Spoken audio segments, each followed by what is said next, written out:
I'm David Haynes. I'm the editorial page editor at the Milwaukee Journal Sentinel. And the editorial board, along with news reporters and editors, are joined today by Governor Scott Walker. Governor, welcome. Good to be back. Thanks for being here. So let's start with a question that's been in the news. You've said repeatedly that right-to-work legislation is not on your agenda, not a priority. But Governor Rick Snyder in Michigan said much the same thing, and then when that bill landed on his desk last week, he signed it. I wonder if you've thought about just taking that issue off the table. You said it's been a distraction or could be a distraction. Why not just take it off the table and say, I won't consider it if it comes to my desk? Sure. Well, a couple different things. One, and I've talked to Rick about this and a bunch of other things, for him the real impetus of what changed his mind wasn't just the vote in Indiana, it was the referendum. He felt the referendum, I think the unions overstepped their bounds, and in doing so it opened the door for him and other people to take a second look at that issue. There's nothing like that in Wisconsin. And the reason I have it's not because I, as we've talked about before, philosophically, when I was in the legislature, I was supportive of some type of right-to-work legislation, so this isn't some flip-flop or anything else. It's simple. It's a pragmatic issue. I look at not just what recently happened in Michigan in terms of the protests and the attention, but in particular what happened, I don't know, a year and a half or more ago now in Wisconsin, and look at that and say, to me, I think it was needed at the time. Obviously, I've argued that before in terms of balancing budgets, why we start out this budget with a surplus and not a deficit like we did 2 years ago. But that what was needed then to go through that again would undermine the number one objective I have, and I have as part of this, my priorities for the budget, and that's creating jobs, because overwhelmingly what I heard from small business owners in the last 2 years is they like what we did, they like our reforms, but they spent about a year, many of those businesses saying they were at a capacity where they could have added work or added customer base, and they didn't because of all the uncertainty. First with the protest, then with the first wave of recalls, then with the recall this June that involved me and others. And so I don't want anything that creates that kind of uncertainty. It's simple. It's not just a philosophical issue. It's as simple as I just don't see that as a good way for us going forward. I think that would be a huge distraction.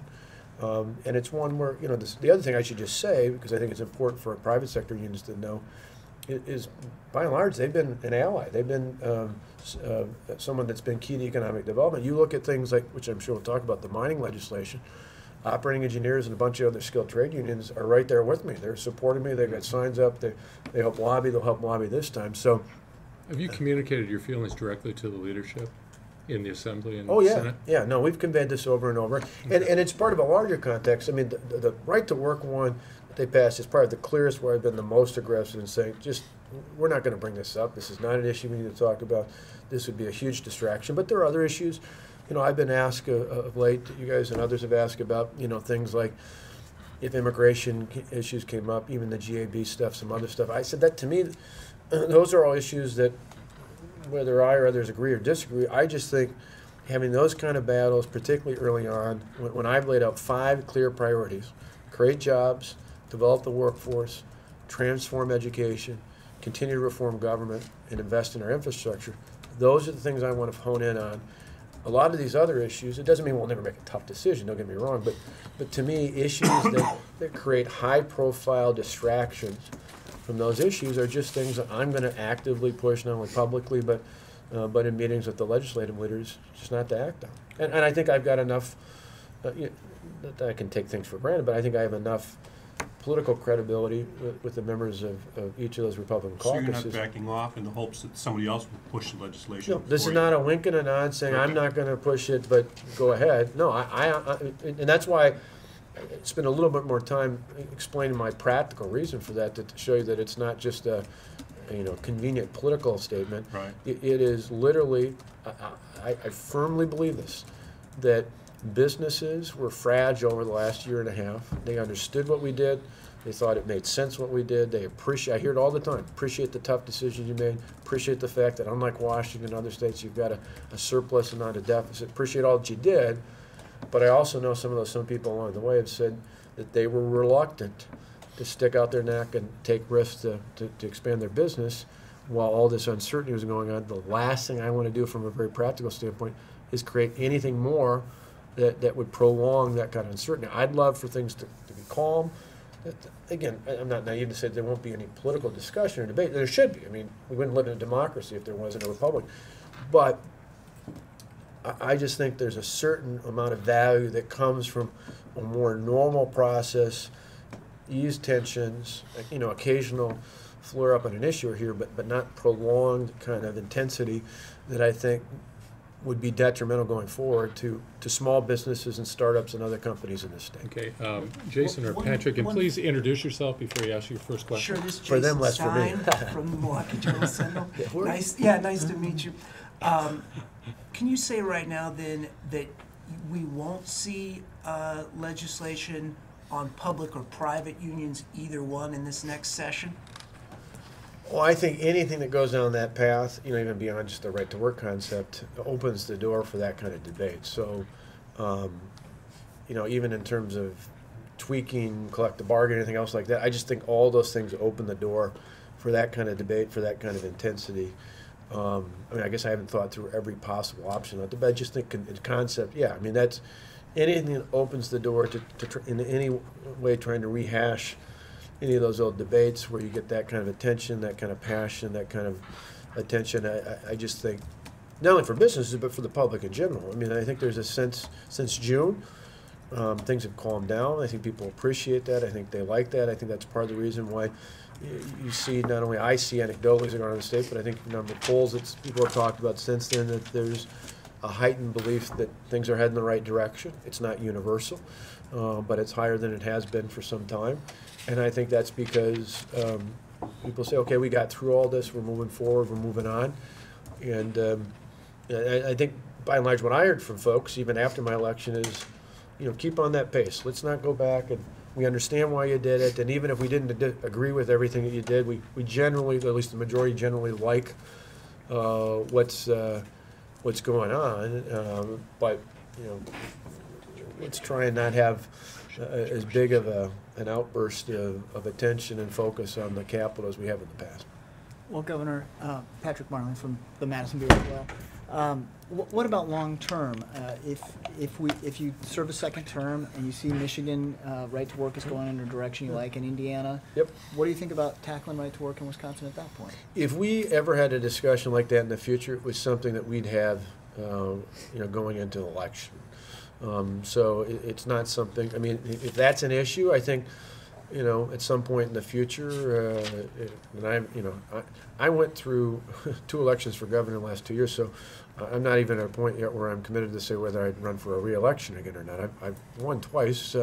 That's more than some governors. You mean in the we're country. not going to have another election for governor this year? Yeah, thank God. Legally you can't, so I think everybody will appreciate not having another election like that in this state. Although my friend Bobby Jindal loves kidding me at Vince. He says, Scott loves campaigning so much he does it every year. You could run for Supreme Court. Yeah. No. So from that standpoint, I think, and any, not just in that, but any big bold issue like that, if that were to come up, if we were to look at, as you point out, if there were indicators that somehow that did have a major impact on economic trends, I think that would be part of a future debate. But like I said, right now, I don't foresee anything that's going to change your mind.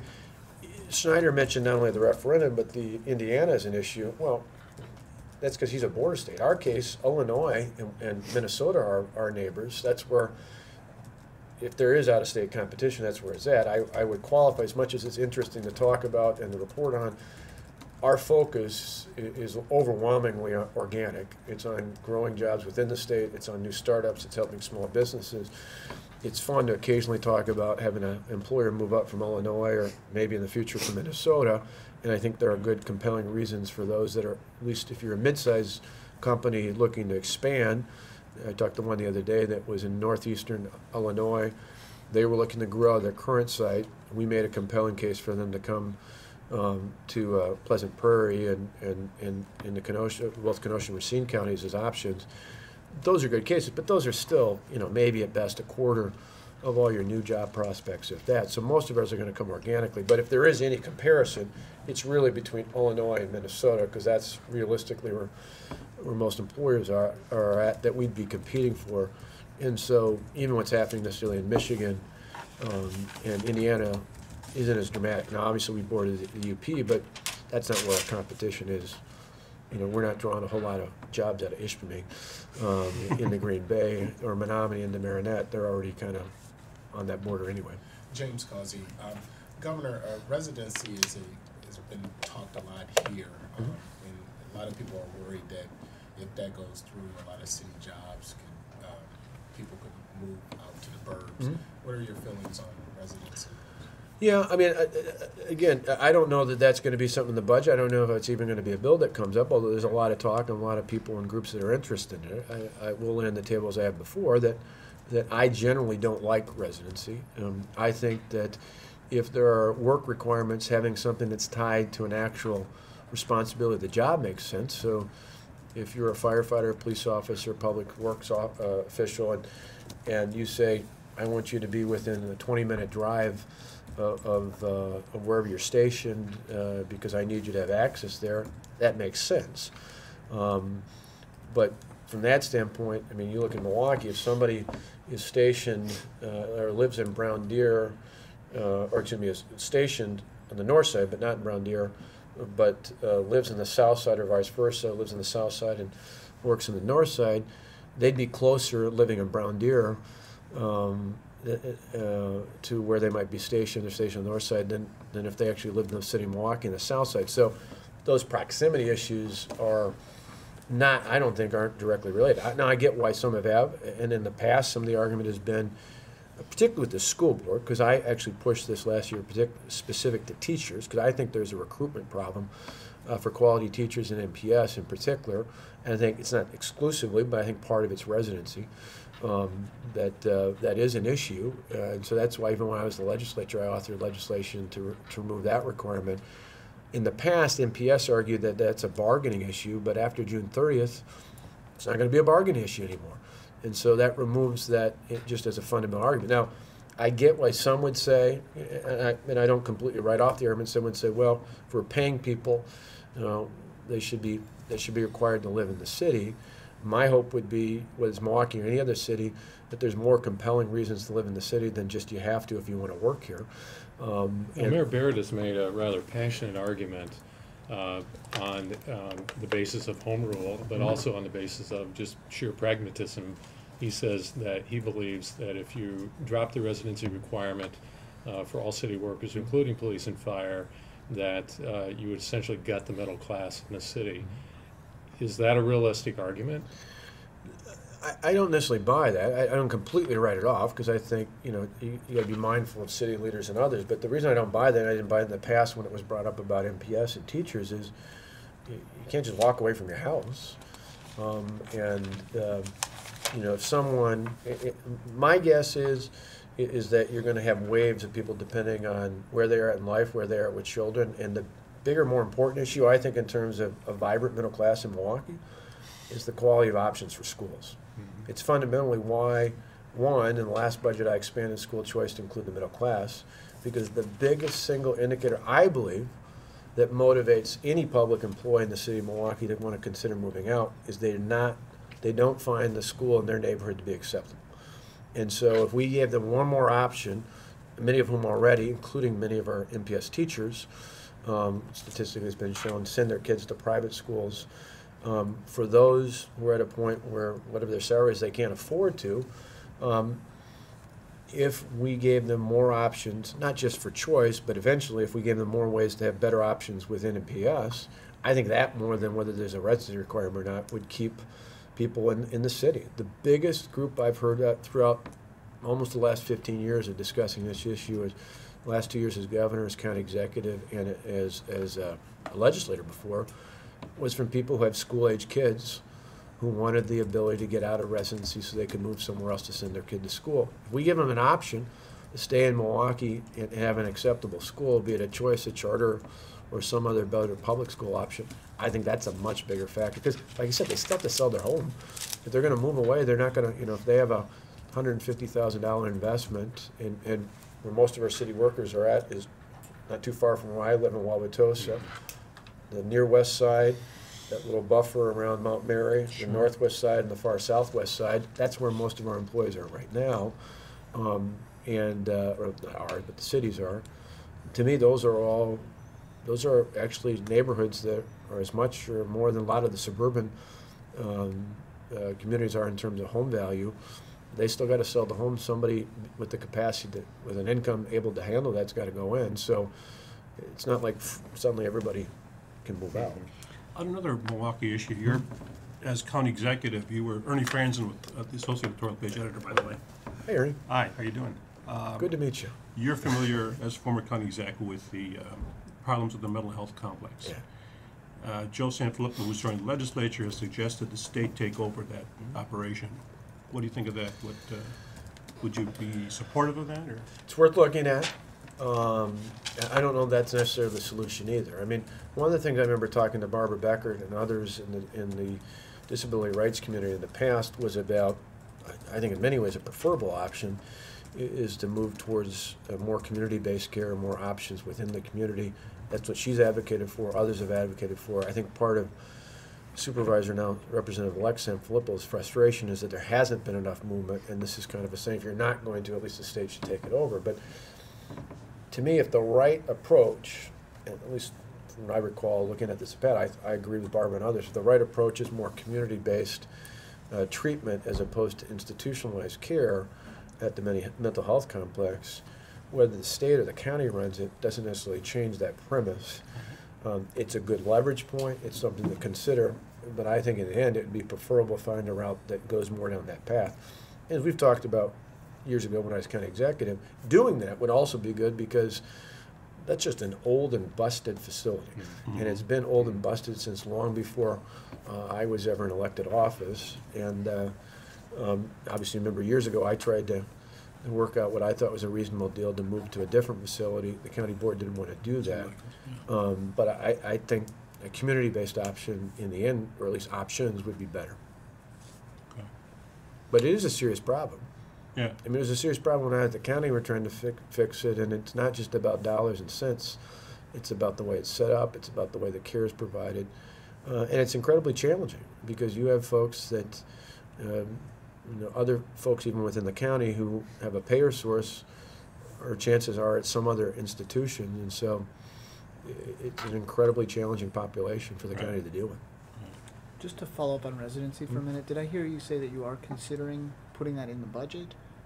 Well, I mean, some people have advocated. I don't know. I mean, to me, that would be a giant step. I don't know if it would be in the budget or not. I don't know, in terms of if people are, I've heard all sorts of different talk about whether people were introducing bills. In the past, there have been some that do it across the board. When I was in the legislature, I did one specific to MPS. I advocated that the last budget cycle specific to the teachers because I think there is, particularly specific to teachers within the Milwaukee Public Schools, there is a legitimate concern, and that typically heightens every year about late July going into August when there's a huge number of openings that they have to scramble to fill. That alone isn't the only thing that will do it, but I think it offers one more option. If you've got someone who is a great teacher, started out in MPS, and this is not stereotype, this is often the case, has kids get school age, and they decide they're going to move to Brown Deer or Wauwatosa or somewhere else, it's just unfortunate that for that teacher, you don't have an option to try and keep him or her within the Milwaukee Public School system. It's not that they're saying they don't want to be there, it's they're making a choice based upon not just their career but on their family. I just think it would be good to be able to have an option to draw them in, because my belief is over time, if you do that, or as I mentioned earlier, better, if you just have better ways to offer more viable options for schools within the city itself, eventually people are they're gonna go in waves. They're gonna decide, well, now I see another home in a part of Milwaukee that I like, and they're gonna, they're gonna make choices, just like other people do. Sometimes they decide to be in Wauwatosa. Sometimes they decide later to move into parts of Milwaukee, depending on what they're looking for. So you'd like to sign that legislation in this upcoming session? In terms of the teachers? Yeah. Oh, teachers I've clearly advocated. Some I sponsored before. I said I've been open to others. But we'll have to wait and see what's out there. You brought up elections a while back, and the election results in the state surprised many Republicans. Suspected to be a lot closer, and the most popular governor maybe in decades loses running for the Senate, loses as badly as Governor Romney. Yeah. What's the message for Republicans in Wisconsin? Oh, I mean, for us it was interesting because it was a split. I mean, as much as Romney lost, Thompson lost, a few months earlier I won by a bigger margin than I did with more votes and a bigger voter turnout than I did in 2010. Republicans in the Assembly gained a seat, went up to 60.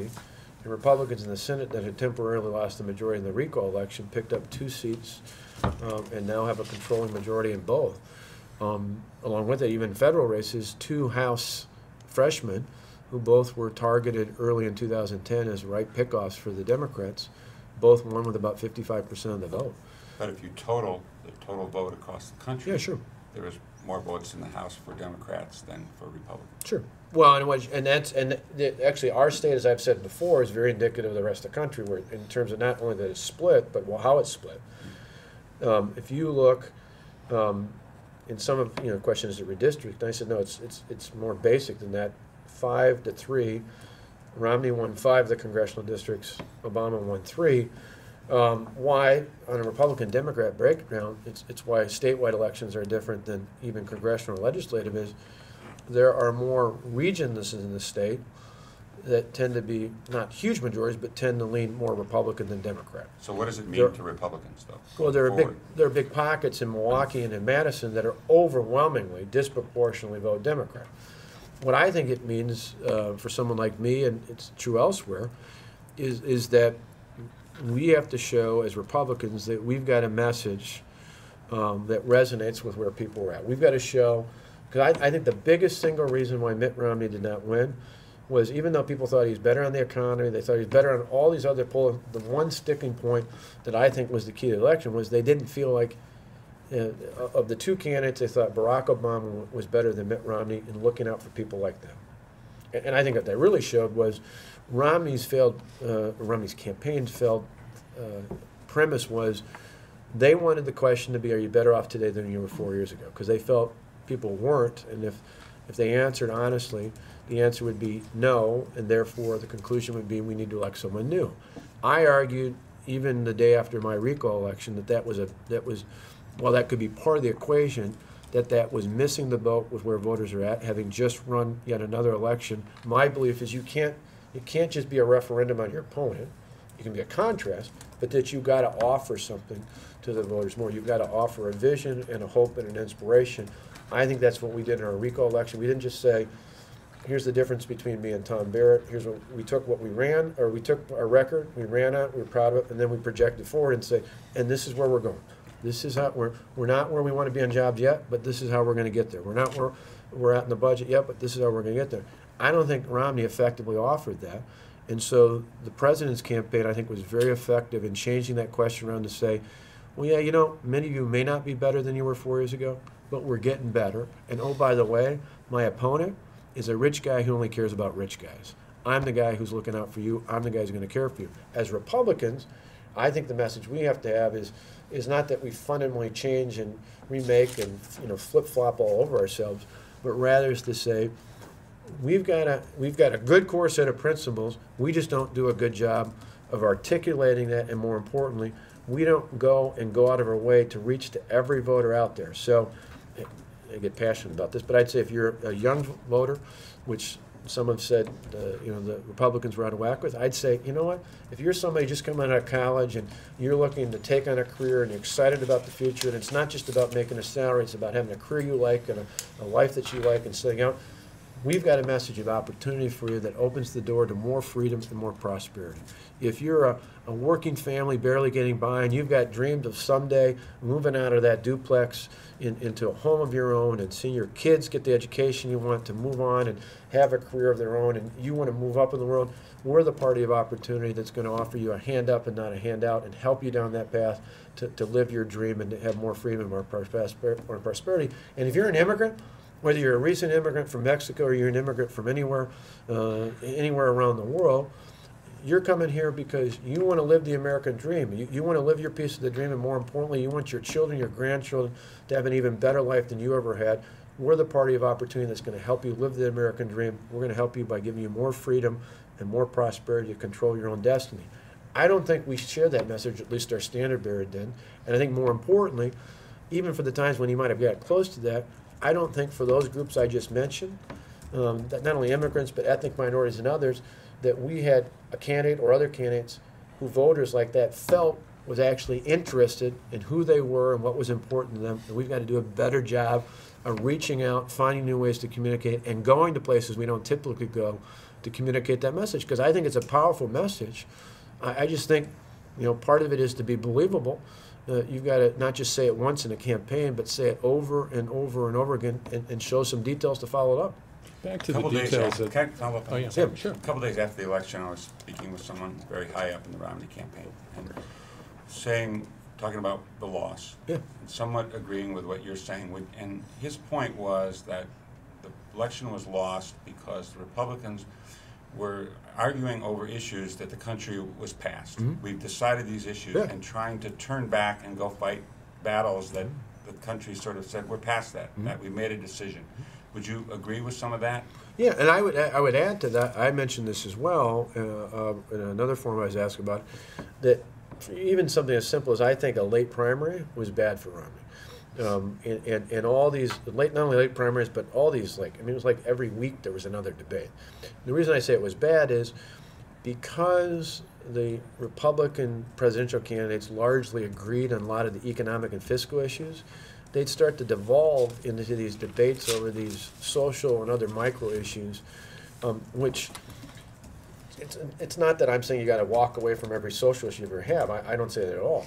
But the bread and butter of what people care about, not just what's politically powerful, but what people care about. People I talked to when I was out campaigning, they want to know what's going to happen.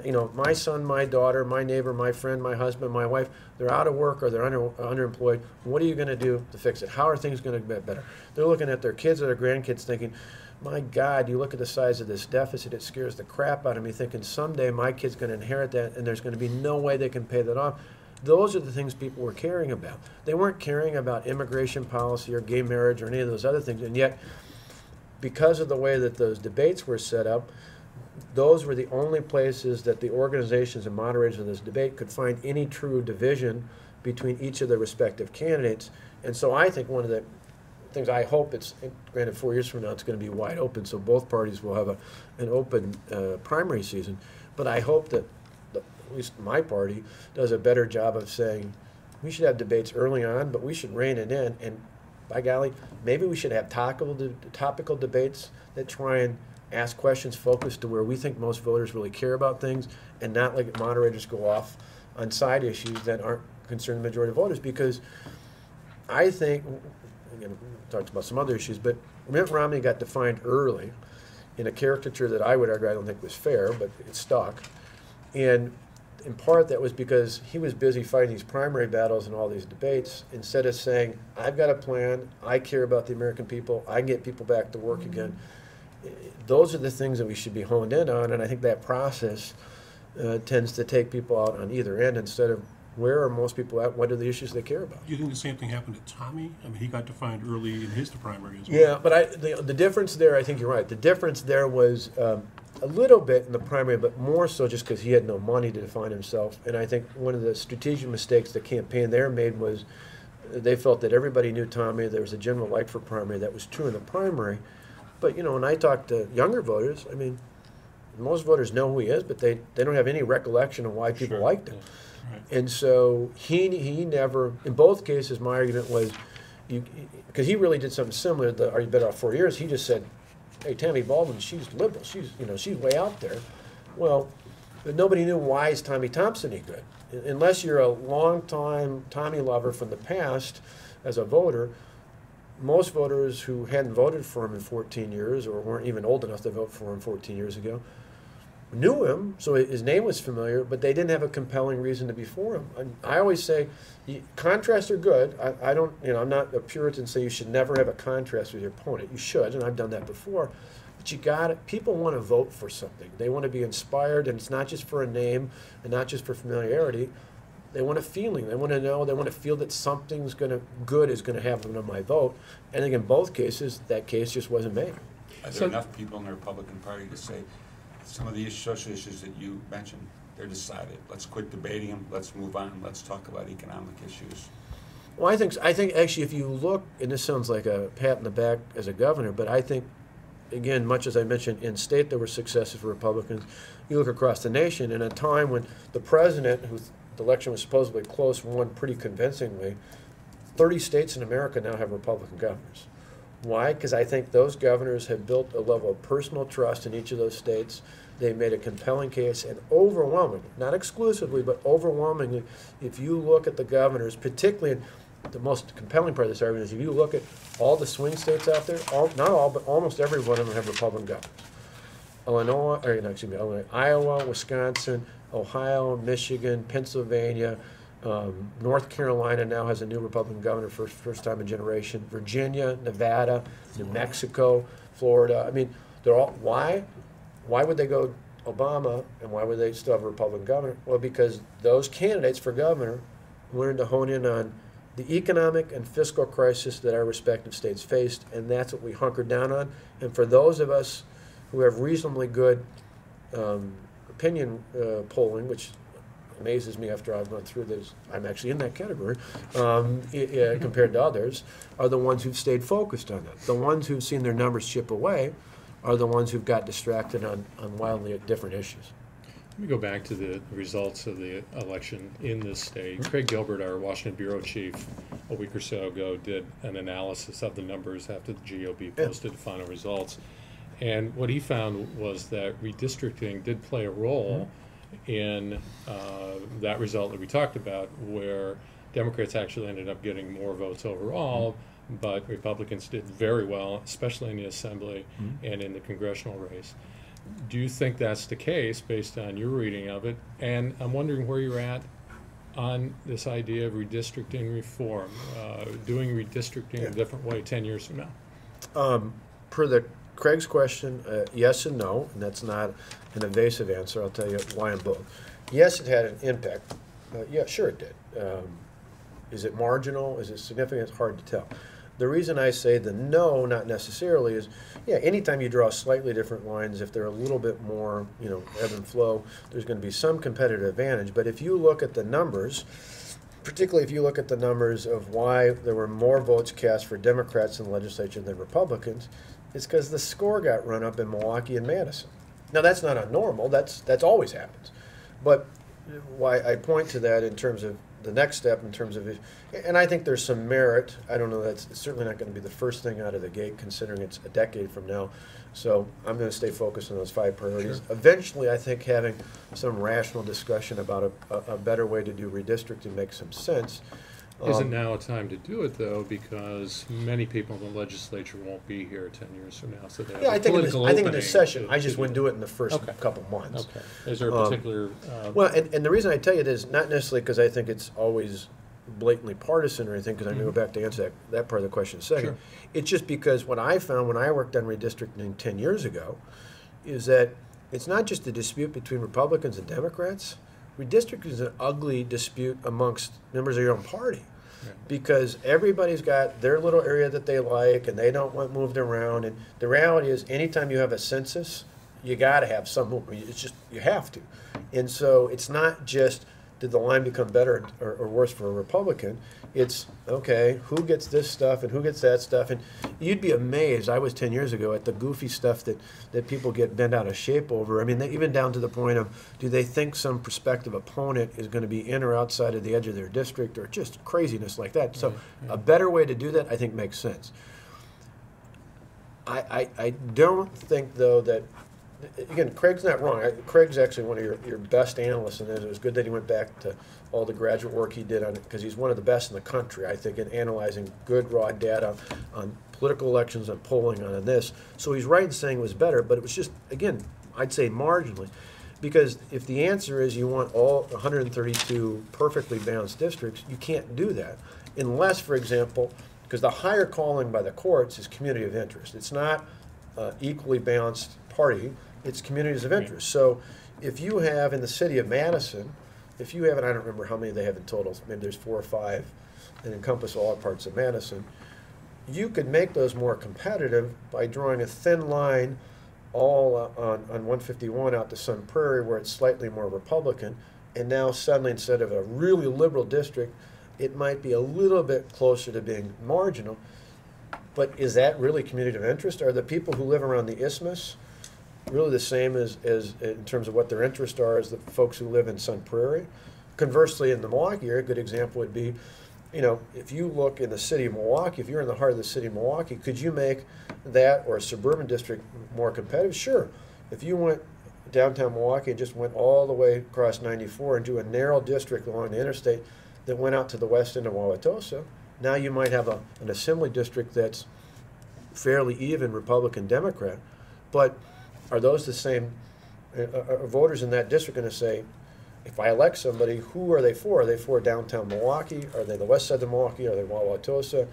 So I think that to my personal belief is what you want, and if you look into a system, it's not necessarily that they're all politically competitive districts.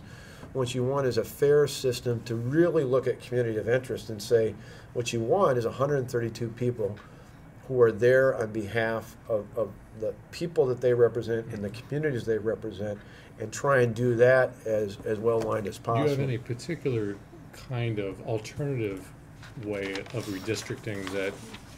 I don't you've have any looked at? today. I mean, I'd look at, you know, you've had some people say a commission, a panel. I mean, there's all different. Iowa model. Yeah, but there's different ways of doing it. I think, you know, maybe if you had something where a couple different options were up and then you still had a vote in the legislature, I mean, I don't have a magic solution. I'm interested in it. I don't come today with the perfect solution, Right. but I've been open-minded. You're saying you're open at least Sure. to that discussion? Yeah. But those ideas never go anywhere with the legislature. You know, Spencer Black pushed that for years, was ignored by both parties. Yeah. The Democrats took over both houses for 2 years, didn't even get proposed that session.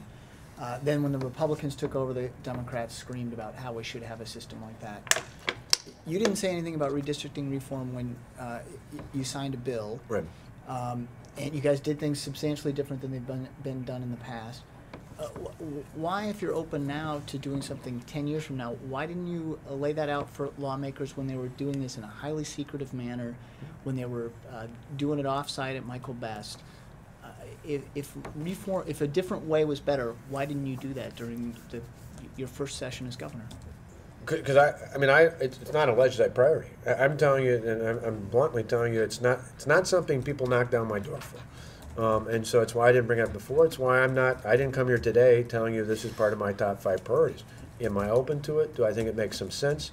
Do I think, as Tim Cullen and others have said, that if you're ever going to get around those issues, because the reality is it doesn't matter which party is in power.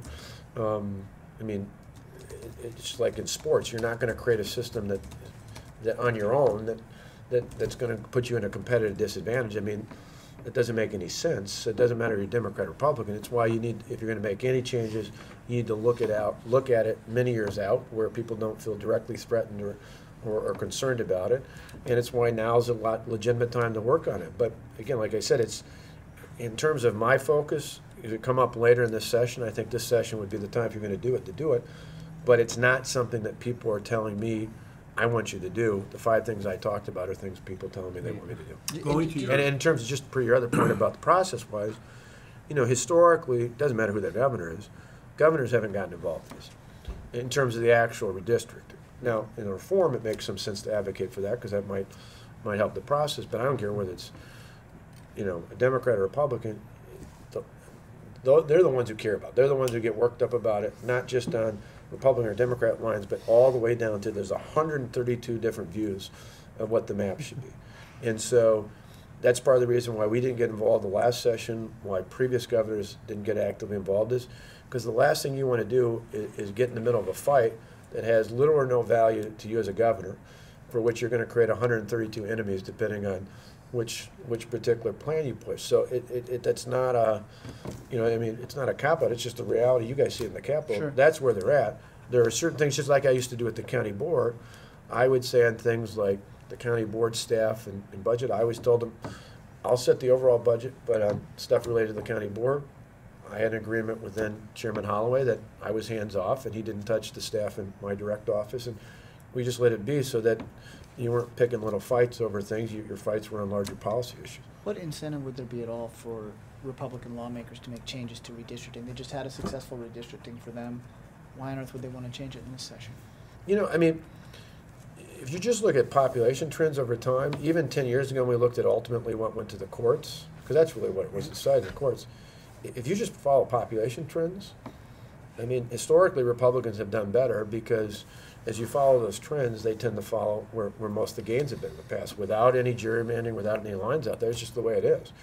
In legislative races, because that's why it's different in a statewide race, because the highest concentration of reliable Democrat votes are concentrated generally in a handful of same legislative district areas. So changing the boundaries, particularly like in Milwaukee, you can't go any further in the east, and so it's kind of compacted as to where you're at. The only difference is in the ones, you guys have pointed this out in the paper, where somebody might take issue at Republican, versus Democrat, for example, is in the South with the Racine and Kenosha County one. But at the same time, well, you could say that clearly you made one more Republican and one more Democrat. Although in the big scheme of things, you say, okay, well, you even know if it was if it was purely partisan, you should have figured out a way to make them both more Republican. But one became more Republican, one became more Democrat, versus two that one was very competitive, one was marginally competitive. But if you look at it just from the court standpoint, from a legal standpoint, the courts might say that that particular final outcome is actually better than what was there before, because the community of interest between Racine and Kenosha as two urban areas with urban interests, which were unique to urban areas, is probably more aligned than west of 94 in both Racine and Burlington County, or Burlington in Racine County and Kenosha County in the west, in the other district, because both of those areas are much more aligned in terms of rural areas, typically villages, small school districts. So yeah, is it different? Some people say, well, it should all be Racine County, and there's a little bit of merit to that, but in terms of pure community of interest, the map that's out there today is actually more aligned with what the courts puts as a higher priority. So even in an objective, whether it's courts or it's a commissioner, that they might have actually come up with that very map that's been pointed to as one that people complain was partisan. Let's switch gears for a second to your agenda, and on that list, I'm sure, is the mining bill. Mm-hmm. Does that bill have to be the same bill that failed by one vote margin last I think they winter? should. Go ahead. Are you open to Tim Sullivan's suggestions or Tim Collins' suggestions on tweaking that bill? Yes and yes. Okay. What I mean by that is, yes, it should start with the bill that passed in the Joint Finance Committee, that was the version the Assembly passed. Right. Because I think when you've got something that one old house has already passed, you should start with that, because you already know it can pass there. But some of the things that Tim Sullivan and that Tim Cullen and others have brought up, I think merit modification to that bill on, and I think they should start there, introduce that, and then as they go through the committee process and the tweaking process between the houses, look at ways of incorporating some of the rational, reasonable things that came out of that and other recommendations. So the balance for that is, and I've talked about this before with the editorial board, is to me, I want to have a bill that streamlines the process for safe and environmentally sound mining. So I want clean air, clean land, clean water. I was just talking about tourism the other day in Trago. I want that area to be environmentally sound, because it's, one of our biggest industries is tourism. Same thing when it comes to agriculture. I don't want things that's going to cause some horrendous damage to our ecosystem anywhere in the state, but particularly they're related to this mine. But I think there's a way that they don't have to be mutually exclusive between a mine that has the potential statewide to create up to 3,000 new jobs and a streamlined process that can protect some of those core interests. The concern I had about the other piece of legislation was put out last year is the way that was drafted. It was a mining bill only in title, but it would not have led to GTAC or any other company coming in and mining that iron ore deposit up in Iron and Ashland County. And so the balance has to be, how do you go forward with a bill that takes account for some of the legitimate concerns that others have brought up besides the authors, out of Tim Sullivan's review, out of Collins' committee and others out there, but do so in a way that doesn't end up passing a bill that doesn't lead to a mine. Because going through all this, to me, just to pat myself on the back and say we passed a mining bill if we don't actually have jobs, just seems to be not a very good use of our time. But do you need to sort of curb the company's desires too? Oh, I think so, and I think part of it, even some of the changes they've suggested along the way have, and I think there might be some other reasonable things to do it. I just know that the totality of the bill that Schultz and Jalko offered the last time would not get us there. There's got to be something in between.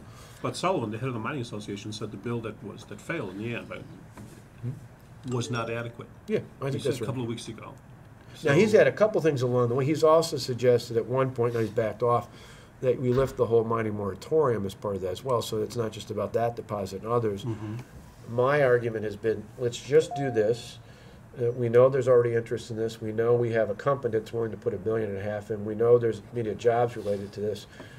It may be worth having a debate about other mineral deposits in the state in the future, but why, I see. get it? Because the other challenge with So you that want is, to concentrate on the iron ore mine right now? well, because it's there, it's present, you got an investor, and because from an environmental standpoint, iron ore harvest is a much less invasive, environmentally challenging as some other mineral deposits are in the state. So why take on a whole new spectrum of debates and concerns when you've got something you could act on right away? It doesn't mean long term we shouldn't discuss it, but so my point is start with the bill that already passed, build off of that, off of things that came up, off of legitimate concerns that are out there, find a way to address what are reasonable concerns, but don't go so far as to create a bill that ultimately doesn't lead to mining jobs. Where is this on your list? It's a high, I don't know if it's the top, but it's one of the top. I mean, you talk about creating jobs and infrastructure, I mean, it's right there. Different topic. There's a real possibility that the Obama administration might approve an off-reservation casino down in Kenosha. Yeah. You'd have to make a decision then whether you approve that for the Menominee. How would you deal with it? I've laid out, and I said this early on, I laid it out to, in fact, I actually had more meetings, I think, than any governor in the past between I and my administration with our tribal leaders. I meet every quarter instead of every year with all 11 sovereign nations in the state. I've had about 1,000 meetings between my cabinet and myself and various entities. So this is an issue. It's not the sole interest, but it's obviously a frequent interest amongst the various tribal leaders. What I said early on is a couple criteria. So there's got to be community support. They would argue in Kenosha there has been in the past. I said, secondly, I got to have some consensus amongst the sovereign nations, which is probably the most difficult hurdle of all. But I said the reason for that is not just specific to Menominee and Potawatomi here in this region, but overall. I said, I don't want to come to tribal meetings in the future and have one group here and one group there, and everybody. The Ojibwe and the Ho-Chunk both angry at you. Yeah, fighting and everybody all upset with it because there's multiple components to this. And I said, there's got to be some way, and I've yet, admittedly, have yet a way to fully resolve this, but it's been almost 2 decades ago, so it probably needs to be a way to measure public opinion on this needs to be updated. But in the early 90s, there were a series of advisory referendum questions on this, and people were reluctant to expand gaming in the state. And so I've said to them, unless we figure out another way, one of my concerns is if the first two criteria are met, and the second one's a pretty hard hurdle to get at, the other criteria is the voters, at least at that time, made a pretty compelling argument that they didn't want to see overall gaming increase. So one of the factors is how do you honor that if they were to have met the first two objectives and could have an operation in Kenosha? Does that mean whichever sovereign nation did that would have to close, say, an operation in Menominee or somewhere else to offset what they're adding there? Again, that's a little more difficult because that issue, it's been a long time, and people might argue that opinions have changed on it, but we really haven't had, other than a poll here or there, a real measure where public opinion is on it. And since there was a referendum, I don't want to ignore what public opinion or what the public said at that time. So particularly the second and third are pretty high hurdles, but I've at least laid that out objectively, saying these are the things I would need to see dealt with before I'd feel comfortable. But if they could clear those high hurdles, and I admit that I don't know that any of us necessarily think they could, but if they could, we'd at least look at it. You might approve it. Well, but particularly in that last one, again, that would have to be a key. If we could point out, unless somehow another referendum was passed and the opinion was different, that it wasn't adding to the overall level of gaming in the state. I mean, it's a pretty high hurdle, but it would be an important part of that. Well, on the tribal issues, do you think the Potawatomi would ever agree to a Kenosha casino? It would be a high hurdle for them right now. Yeah. I think along the way that some have suggested that if that were to ever happen to get that consensus, there'd have to be some sort of agreement between them, either to have a shared interest in the other side or some way of dealing with that. And that's important, not just because, again, so that I have pleasant meetings in the future when I meet quarterly. But it's also important because in the region, I mean, that will have an impact. And when you think of whether you agree or disagree with Forest County Potawatomi being here in the first place, the one thing I think even some who were skeptical of them in the first place would acknowledge is they have been a pretty good employer. They have been a pretty good corporate interest in the community. They have played an active role, and some of the concerns that people had early on haven't materialized. And so that's important. But it's also important to say the role they play as an employer, as an economic interest in this community, could be significantly altered depending on what happened if something else close by was approved. As About for 5 your, more minutes. Okay. Governor, Jim. you talked about jobs in the mining bill and things like that. What about jobs in the central city of Milwaukee? I mean, last time you were here, Yep. you were talking about the Tower Automotive Yep. area. Has anything changed there? Yeah, we're moving. No, it's a great question, James. We're moving forward. Wayman Winston just gave us a little bit of an update the other day. Part of our budget, and again, all of this, so it's clear. I said when I do these talk with Walker sessions around the state, I said the best analogy is, I don't know over here, but it's like a whiteboard. I've got a, board up with my 5 priorities and then ideas, and none of which I'm, so it's clear, none of which I'm announcing or officially out there. Gradually, there'll probably a few that come out sooner, but we haven't announced anything as really of yet, other than one little tweak we made at King. We pointed out where we're going to staff at there before Pearl Harbor Day. But for your question, WEED has asked for additional funding to get things up and going for Transform Milwaukee. I'm inclined to put that in the budget. The next month I'll make final decisions on it. But it's really to get the mechanics of that going. Wayman at WEDA, Wayman Winston, Reggie Newsom, our Secretary of Workforce Development, and Secretary Anderson at the Department of Children and Families has continued to work on that, kind of lay the groundwork. We believe we're at a point where going into this biennium, if we put that additional money in, that we can ultimately invest about $100 million into this corridor in the city of Milwaukee, and that Wayman's belief is, with the work they've been doing, that they can leverage about an equal or larger amount of private sector investment. That really is, as you mentioned, from the 30th Street corridor down through the Maumee River Valley, over to the Port of Milwaukee and down to the Aerotropolis and the airport. Follows 2 interesting tracks. It's driven off of the area because from a census tract, that's where some of our highest unemployment areas are.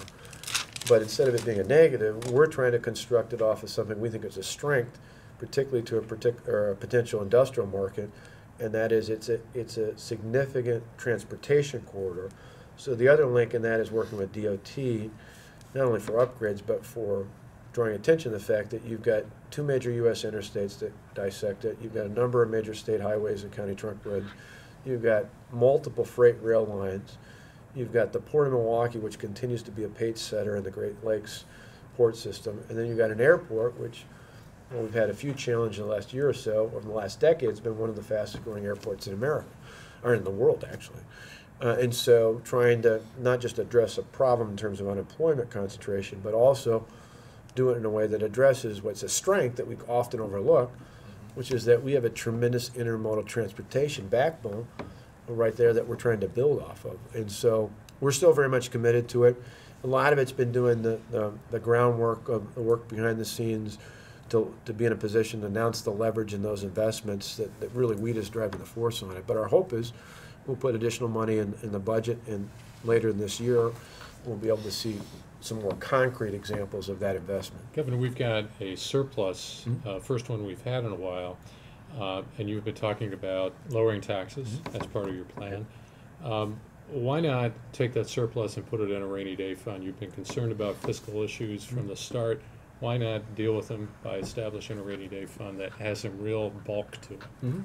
Well, we've done, and you're right, and that's, we were just talking about that the other day on our whiteboard internally, as well as how much and what to do. Now, we set a standard in the past that helped us. We put half or more of all the new, any revenue that's generated in surplus has to go in the rainy day fund. So for the first time ever in 2 consecutive years, we put money in the rainy day fund. The last deposit, most recent deposit, was the largest in state history. As you also know, that's still a drop in the bucket compared to the size of the total budget, but compared to where we've been in the past, it's significant. Total reserves about $500 million when you add the surplus plus the rainy day fund. And part of our debate and our discussion is, now that we have a surplus, being cautious not to go hog wild and do things that put us in a deficit position in the future, how best to spend them. That's one consideration for all or portion of that. The thing that might outweigh that, or that would weigh more heavily, are these 5 categories, or at least in a number of these 5 categories I mentioned. And the creating jobs, when I talk about a tax cut, any or what level tax cut would be tied into what effect it could have on creating jobs. Is it continuing property tax relief? Is it putting some into income tax relief? If so, one of the areas we're looking at concentrating on is the midsection of the tax code, is where the greatest burden is. Might that have the biggest impact, not only on individuals as consumers, but also where most of our small businesses are in the state, are right in that range, giving them a tax rate reduction. Might that have an impact and encourage them to put more money back into their businesses and in turn hiring more people? Another key area, though, probably as larger priority than that, is workforce development.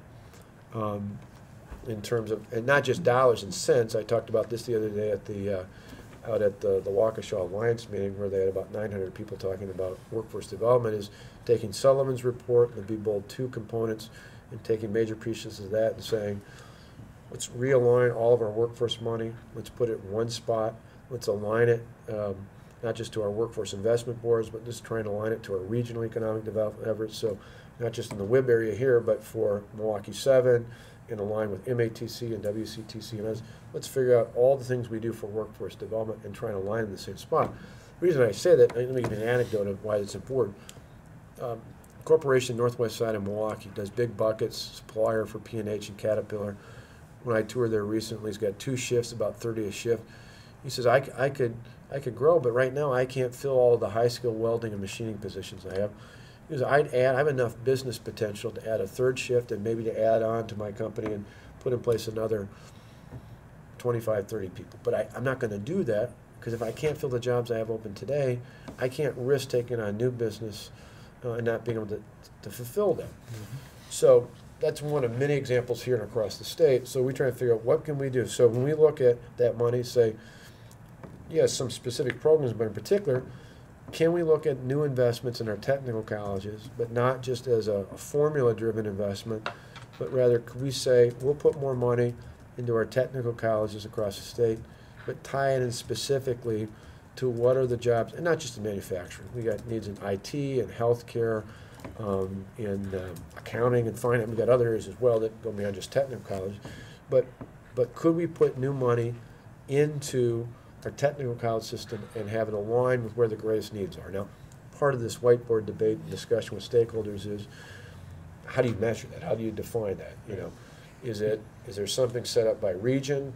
Do we have a board or a group that helps us? Do we have a way of reporting real-time talent needs by employers? Those are all things that the Be Bold 2 and the Sullivan Report talked about, and we're trying to incorporate major portions of the budget. But I honestly believe, while taxes are important, I think one of the most important things we can do in this next budget is make targeted, effective, accountable investments in workforce development. Because I hear it from other governors. I talked to the president about it early last year. I think the state or region that figures out the most effective way to address that need is the state that will lead the country when it comes to economic development. Because not just for the jobs open today, but as you look ahead, I mean, the first wave of baby boomers have hit retirement age. There are plenty more coming. If you're an employer, whether it's a manufacturer, talk to John Slitsky at Northwestern Mutual or anybody in between, the biggest concern of employers out there, might even be true here with your team, is what do we do when there's this whole new wave of retirement age employees that are start to take retirement? What do we do to fill that talent gap? Not just in skilled trades and manufacturing, but across the spectrum. I say that's a huge concern, it's a huge challenge, but great challenges bring great opportunities. And we're aggressive and upfront in addressing that. Our challenge becomes our opportunity, because now we can not only keep our existing companies, we can encourage them to grow, we can attract other ones in. And when I think, particularly here in Milwaukee, in the north side, when I think about the high percentage of unemployed African-American men, but it's true with all employment, but particularly there, I think to myself, if we do this right, if we prepare not only our young people, but for people who are unemployed or underemployed over the next few years the skills they need to fill those jobs, in many cases high-paying, family-supporting careers. If we're effective at doing that, it helps us solve a whole lot of other issues, not just with the economy, but with state revenues and everything else out there. So I just think that's tremendously important. The other part on money, so you got some with jobs, some with workforce development. The other part's on education. I think in general, there needs to be some sort of adjustment to allow schools overall to move forward. What that amount is, we're looking at. But the other part is, Dr. Evers and I and about 40 people we put together the stakeholders group, teachers, parents, PTA, school board members, you name it, we're all there, business leaders, philanthropic. We spent about a year working on this school and school district accountability system. I was actually very surprised because I thought this fall when the report cards came out, I thought there'd be major pushback. I thought there would hear screams. And while it's not 100% universal, it's really surprisingly been pretty well accepted. I think because it's fair, it's transparent, it's not just based on attainment, it's also based on growth, on a series of assessments. And so I look at that and say, we've got a system, and we can occasionally tweak it to improve it. And these ACT tests in fact, I was talking to Alan Orsick about this earlier, this ACT suite that Tony put in his budget request, we're interested in doing so that everybody has an ACT and is having part of it a suite. It not only does college bound, it also does alternatives to that. So the one downside I said, so you guys know, if we do this, we haven't made a final decision yet, is our ACT scores will go down a year from now. And we'll have to set the case, if we do this, that people need to know it. But that's because instead of testing a handful of exceptional kids who are ready to go to college, and that's why our scores are always high, we're going to test everybody. So as long as we know what we're doing, why we're doing it, and how we're going to improve from there, I think it's useful to have everybody on that track, because then we know where we're going. But if we've got that, it's one more assessment we can add to our report cards. I believe we should take, in addition to base building, we should put additional money into a performance-driven incentive program so that for schools that not only are high obtainers, but for those that have significant growth, we should put in financial incentives each year, just like a lot of employers do. Maybe, I don't know if you guys do that with your sales team, but if you hit certain benchmarks, there's financial incentives that kick in. We should do that. They're not built into the base salary. They're just, if you get it, you get it at the end of the year, something like that. But so that we don't ignore failing schools, and thankfully there aren't many, but there's still too many. Instead of just giving them more money, we say if you're a failing school, you're going to have to apply to get more resources, but in order to prove that, and we probably do it through DPI in some way, you're going to have to show us some sort of a corrective action plan, a dynamic corrective action plan that shows that we're not just going to fund more of the same. Something's going to. So in both cases, you want to driven performance, an incentive for high performers, and then a mechanism by which failing schools say, let's look at those, let's replicate the success of those successful schools and school districts, and here's what we're going to do to fundamentally change what we're doing. So the failing schools could also get.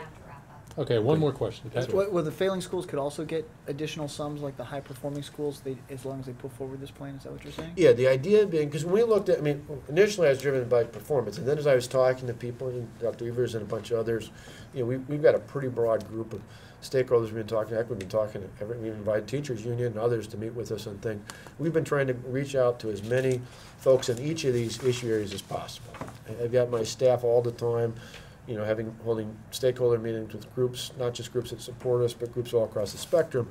And, one of the things that came up, though, is that's great, but what do you do about failing schools? And particularly, even from a legal standpoint, on the formula, even though this wouldn't be built into the formula, but how do you protect the school aid formula that's always fragile in terms of equalized value discrepancies? How do you not, because not always, but presumably some of the failing schools are also in low-income areas or low property value areas. How do you not exacerbate some of those other challenges and potential in the formula? Well, you'd have to have a way for failing districts to get access to some funds.